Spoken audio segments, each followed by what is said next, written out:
Namaste children. Namaste, sir. How are you? I am fine. Do you know today which chapter we have to read? Chapter 4. Good. Today we are going to see chapter 4. Sorting materials into group. Sorting materials into groups. The meaning is we have to divide the materials into different categories according to our convenience. Under this we have number of topics, and now let us see a small introduction. Can you ask the child to separate the materials kept on the table into edible and non-edible? Please. This is salt, ghee, honey, oil, lemon, water, sugar, stone, metal, glass, wooden box, paper, sponge, and bark. These are edible things and these are non-edible. Now, can we ask them to separate into plastic? Please separate plastics,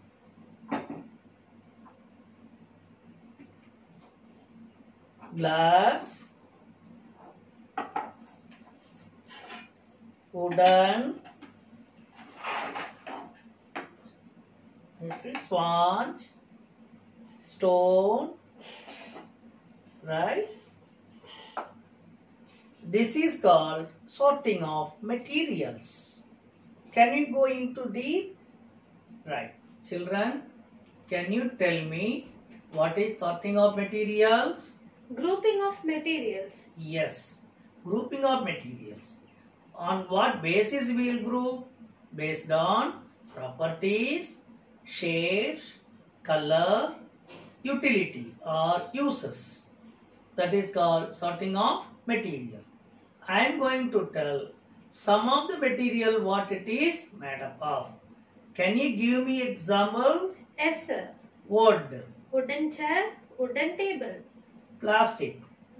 Plastic mug, plastic bucket. Paper. Book, notebook. Leather. Belt, purse. Cotton. Shorts, sari. Steel. Steel tumbler, steel plate. Glass. Glass bowl and glass tumbler. Very good. Like this, what it is made up of, if we make, it is a kind of sorting of material. Now, can we see some properties of material? Yes. First property, appearance. Shiny, luster. Shiny means glittering. Luster, dull color. Some metals like copper, aluminium are example for shiny. Paper, wood are example for luster. Second property base mean hardness. Some of them very hard, some of them soft.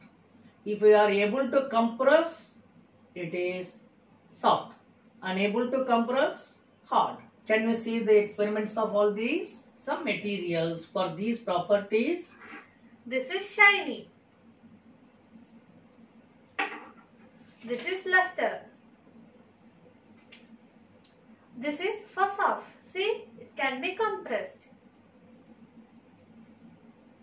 And this is for hard. It can't be compressed.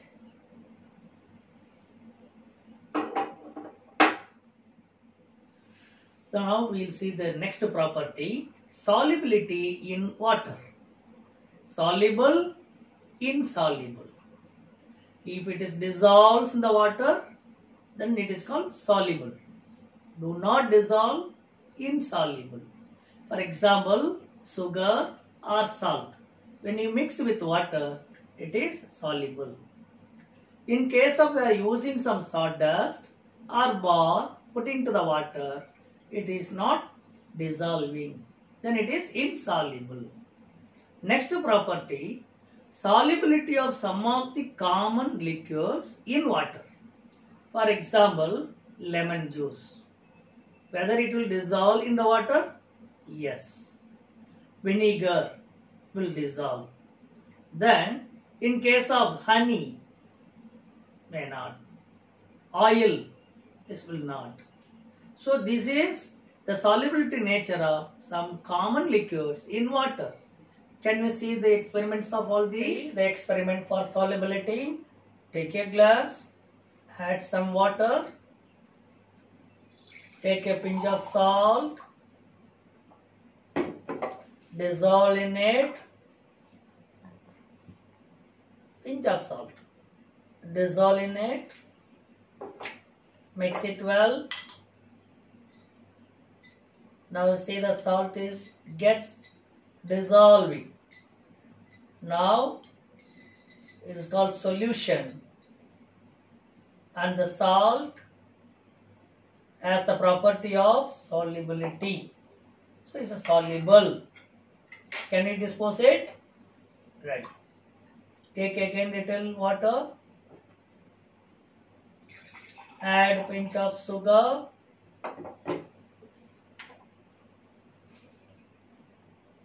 again stir it well, repeatedly doing, takes little time.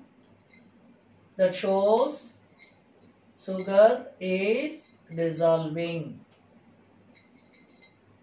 Right. Dispose it. Now can we see insoluble? Take again some water. Can we add little sawdust to that? Add it to that. So that mix well. Try to mix. Mix well. Nothing. You mix well. Yes. Now you show there. See, still the sawdust is floating on the top. It will not soluble. So it's insoluble. Dispose. Now can you take little oil and test it? Wash the glass. Again take little water in the glass.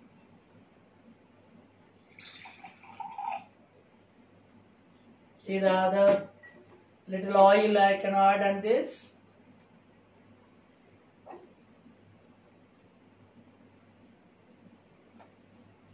See the oil will float on the top. It will not mix with water. Dispose.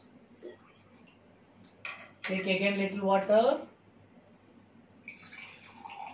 Take a piece of lemon. Squeeze the juice. Now mix well. See the lemon juice is well mixed with water. So how some of the other liquids mixing with water, some of them do not mix. So these are the various properties of materials. Now we are going to see one more property of the materials. Either it float or sink in water. Some of the item will float on water while some will sink into the water. For example, a small piece of leaf, when you put on the water, it starts floating. The same thing, if you add a little honey, it starts sinking into the water. Next. Transparency and opaque. This is another property. Transparency means we can see through the material. For example, a glass through which we can see. The light will pass through. Opaque, through which we cannot see.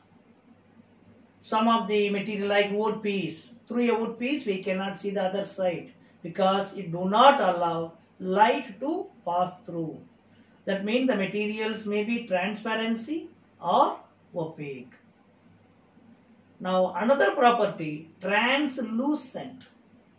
In this case, normally if you take a paper, do not allow light through which. When you apply little oil, now it easily allows the light to pass through. So this is, we call it as translucent. Seeing through oil spread paper is the translucent. Can we see the experiments of all these? Right. Yes. Take a glass, pour some water, place a leaf on it. See now whether it is floating or sink into water. It's floating. Now again we are going to see how it sinks in case of honey. Remove the leaf, take little honey, add into the water,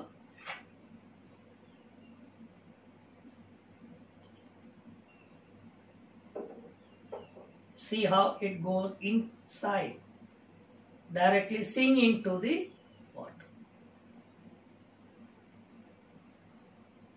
Dispose.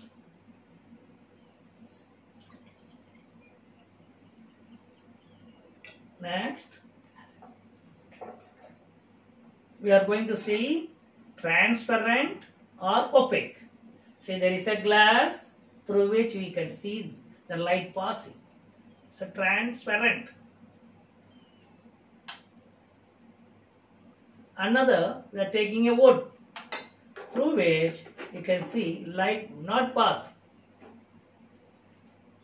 So it is opaque. It is opaque. Now, third one, translucent. Take a piece of paper, take little oil, add on it,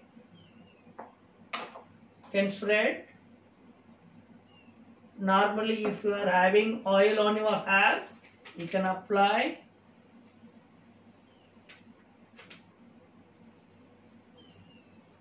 And you can see wherever oil is added, through which light can easily pass, and this property is translucent. Now you understand? Float, sink, translucent. Why do we need to group materials? Only one word answer. For convenience. For our easy way to work with the materials. For example, arranging books on shelf, cooking materials arranged in the kitchen, materials arranged in a grocery shop or in supermarket. You might have seen the books how we are arranging because easy to take. You can see the kitchen how mummy is arranging all these cooking materials according to their need to use, as well as in a grocery shop the materials arranged easy to dispose. That is why we need to group materials according to properties or shapes or color or according to the utility. So now you have learned what is sorting of materials, why we have to do, what we have to do, at home you try to sort out the materials into different groups and learn more. Thank you.